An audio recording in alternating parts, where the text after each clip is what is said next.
The story begins with the MC mentioning that his girlfriend has died. He explains that it was an unfortunate accident. She slipped down a flight of stairs. After the incident, his phone was continuously flooded with messages from worried friends. He thought he would be able to see her every day, but he took that for granted.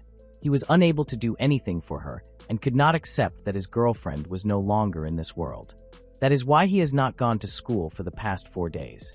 At least, that is what everyone believes happened. The truth is that he killed her. He even has a smile on his face, accompanied by a sense of relief. He feels free at last, as if it is a dream come true that she is gone. He believes he can finally live a normal life again. He can say whatever he wants, keep his curtains closed, and go out whenever he pleases without being questioned. Back then, he had no idea that things would turn out this way. While he was in class, his eraser fell onto the floor, and suddenly a girl approached him, telling him that he had dropped it. He looked at her and apologized for the inconvenience. The girl was Sarah, the cutest girl in his school. His face immediately flushed red. She smelled like flowers, and she had long eyebrows that perfectly matched her big, round eyes and kind voice. Her presence captivated everyone, not only him, but every boy in the class. With that in mind, he never imagined, even in his dreams, that she would confess her feelings to him. When he realized that such a wonderful girl would become his girlfriend, his head was in the clouds. That illusion ended that day. She began sending him numerous messages, questioning why he was not responding, while he was simply trying to charge his phone. She appeared almost everywhere he went, even confronting him while holding a knife. He finally confronted her, telling her that he had had enough of her following him and that she had even installed listening devices. He questioned why she had placed a GPS tracker on him without his consent and expressed his fear and frustration about her pointing a knife at him. He asked her what she truly wanted from him. She replied that she had him and that she would do anything for him. She moved closer, asking whether he needed anything else. She then mentioned how she checked her wallet every half hour, adding that it was the same way she constantly watched him. Obsessive behavior intensified as she asked whether he would feel anxious if something important went missing. She told him to do as she said and promised she would not hurt him. He responded by saying that he could not fall asleep without pills because of her and warned that he would report her to the police if she continued this behavior. He begged her to let go of the relationship, but before he could even finish, she declared that it would never happen. Her eyes grew even more terrifying as she widened them and said she would never break up with him, even if she were dead. As she stepped closer, he panicked and pushed her away, shouting for her to leave him alone. At that moment, she lost her balance and fell after being pushed. All he heard was a thud. He fled the scene as quickly as he could. Fortunately for him, there were no witnesses. The police ruled out the possibility of foul play, and her death was declared an accident. With Sarah dead, he believes he can finally live in peace. He wonders what he should do today, thinking that maybe he can go out alone. He remembers that he skipped school again. As Sarah's boyfriend, he is now the center of attention, and he feels that going to school would only force him to pretend to be devastated. While lying in bed, Sarah suddenly appears, suggesting that they go on a date. At first, it feels like a dream, and he does not react, but seconds later panic overwhelms him. He gasps in fear, and there she is, Sarah, facing him with flushed cheeks and a grin. He asks her if she did not die. She replies that it sounds like a line from a movie script and admits that she did die. When he looks at her legs, he realizes they are gone. She shows him that she no longer has feet. In that moment, he begins sweating in terror, asking if she is a spirit, and she agrees, smiling. She tells him that she loves him so much that she came back just to see him. He immediately rushed out the door, running straight through Sarah's spirit. He returned moments later with a plastic bag full of salt and sprinkled some of it onto her, telling her to go away. Nothing happened. She told him that salt would not get rid of her and that he was only making a mess in his house.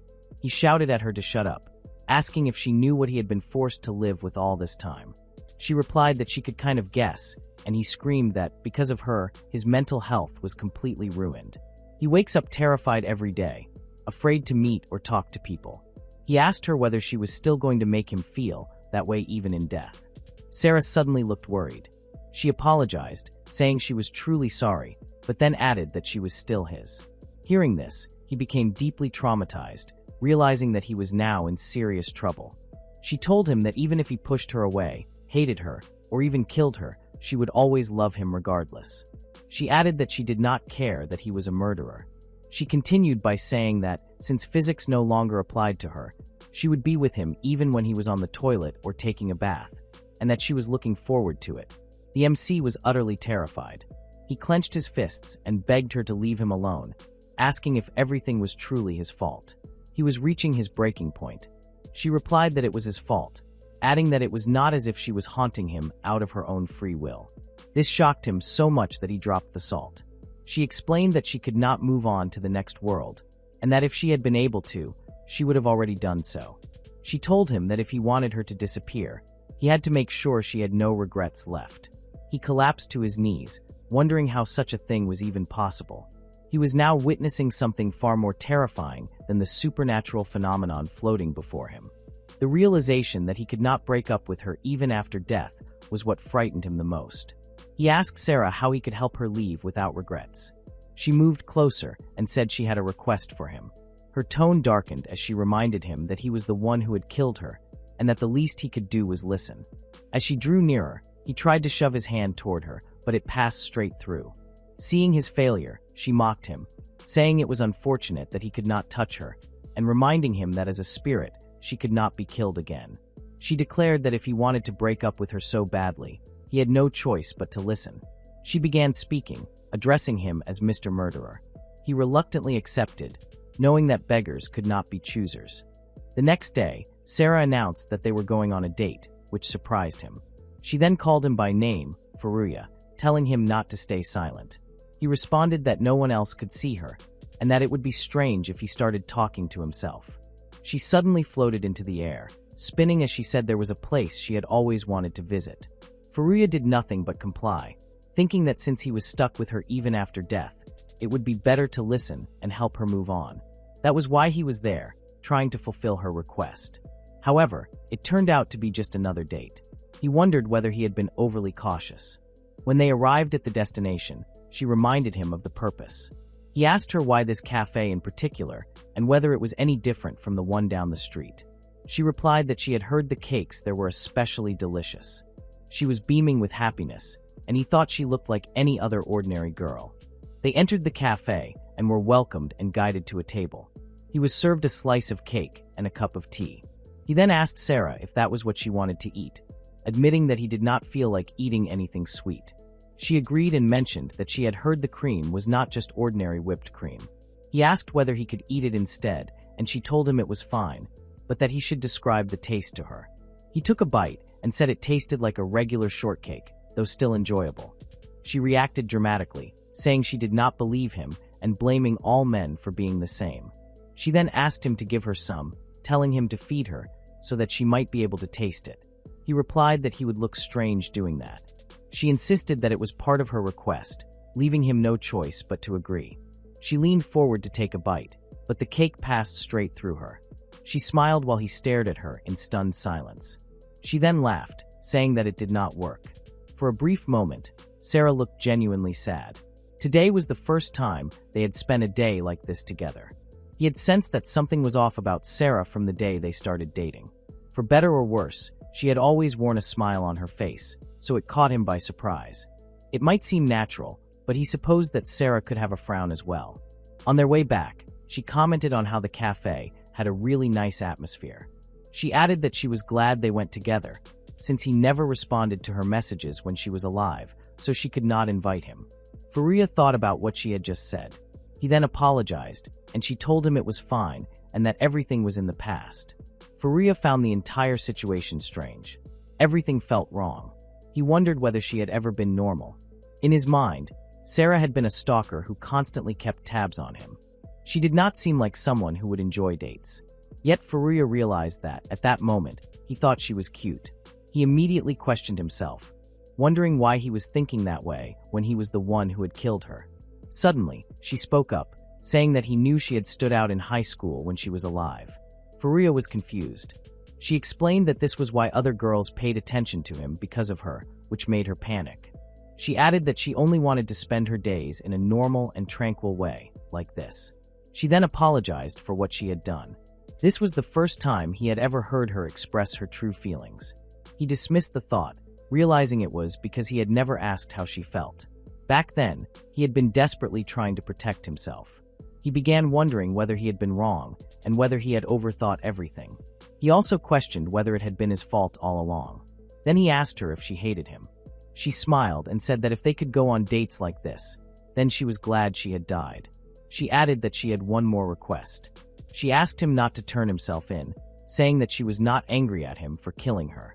He continued thinking, convincing himself that she truly meant it was not his fault and that there was no need to feel guilty. Sarah had been a stalker. If he had made one wrong move, she might have killed him instead. He believed he had done nothing wrong, nothing at all. Yet he wondered whether he could truly say that. After that, all of Sarah's requests were simply things that couples did together. She showed no stalking behavior anymore. She was just an ordinary, cute girlfriend. The only thing that made her different was the fact that she was dead. When Furuya returned to school, a vase of flowers sat on Sarah's desk. Someone changed the water every day. No one at school knew she had been a stalker, and it was clear that she had been loved by her classmates. At that moment, he had no idea why he had been so afraid back then.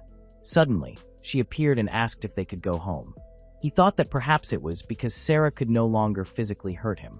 On the way home, he asked her what she wanted for her birthday, and she was surprised that he remembered. In the distance, he noticed classmates whispering to one another. Sarah replied that anything was fine and said she was happy that he remembered. He told her that was not a proper answer, since anything was too vague. She then said she wanted to hold his hand. She explained that they could simply place their hands together and that they would not actually touch, since she was a spirit. He quickly agreed, surprising her with his response. Furuya thinks about how Sarah is satisfied with even the smallest requests. Her expression changes with such trivial actions from him.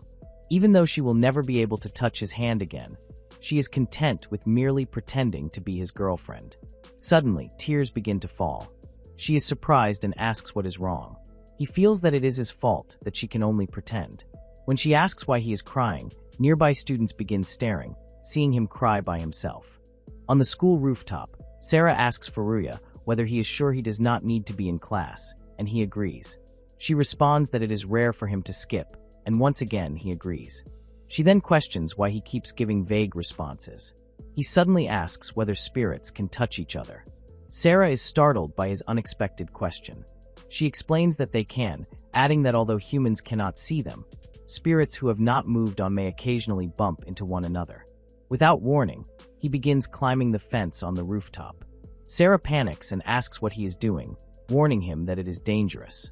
Standing at the edge of the building, he calls her name and apologizes that they could not hold hands on birthday. Sarah's eyes widen in shock. Realizing what he is about to do, she begs him to stop, saying she does not care whether they touched hands or not. He responds that no matter the reason, he cannot live with himself knowing that he killed someone. He admits that he could not stop taking sleeping pills even after she died, and that he had begun taking even more. He tells her that his suffering was never her fault, it was his. He confesses that he never listened to her feelings, and that he had even felt relieved when she died. He says he will never forgive himself for thinking that way. He explains that turning himself in will not save her, but that he also cannot continue living with his guilt. He feels that he finally understands everything now. Smiling at her, he says that she did nothing wrong and that it was his fault for not considering her feelings. Still smiling, he tells her that if he dies, she will surely be able to move on as well. He apologizes for being such a terrible boyfriend. Sarah rushes forward, desperately trying to save him, but he jumps. She fails, unable to do anything to stop him. Furuya's spirit soon appears among the gathered students. He looks down and sees his own body lying on the ground. In the end, he became a spirit far faster than he had expected. Sarah suddenly appears before him, crying. She calls him an idiot repeatedly, yet he smiles, a smile filled with relief. He gently pats her head and apologizes for making her sad, telling her that she can finally move on and that there is no longer any reason for her to stay with him. Through tears, she tells him that he did not need to feel guilty and that she had been happy just being with him. She reminds him of all the things he can no longer do now that he is dead. He accepts his new existence, saying that this is the only way he can atone for his sins. He adds that he truly was an idiot to die for her, and she suddenly agrees. Her expression abruptly changes, reverting to her obsessive behavior. She calls him a big idiot and says she is surprised that he actually did it. Furuya is terrified by this sudden shift. She asks whether her acting was unconvincing and says she is happy that she can finally touch him as much as she wants. He is stunned. She asks if he is truly surprised and then reveals that she had been waiting for him to die all along.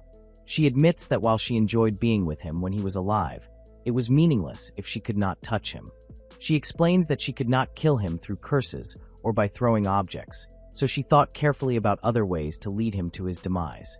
In the end, the only solution she found was convincing him to end his own life. She filled him with guilt, knowing it would eventually push him toward death. That was exactly what happened, and she says she found it fun. She moves closer to him, questioning his sudden silence. He finally asks whether she tricked him. She responds that he chose to kill himself, and that she never directly asked him to do so. Drawing closer, she mocks him, saying that if he was going to be haunted by something as foolish as guilt, then he should not have killed her in the first place. She adds that this is what makes him cute, and that what is done is done. Furuya trembles in fear. She reminds him that he claimed he did nothing wrong, which means everything is ultimately his fault. Her eerie behavior intensifies as she declares that they are together again, and that he will now be stuck with her in the same realm for all eternity.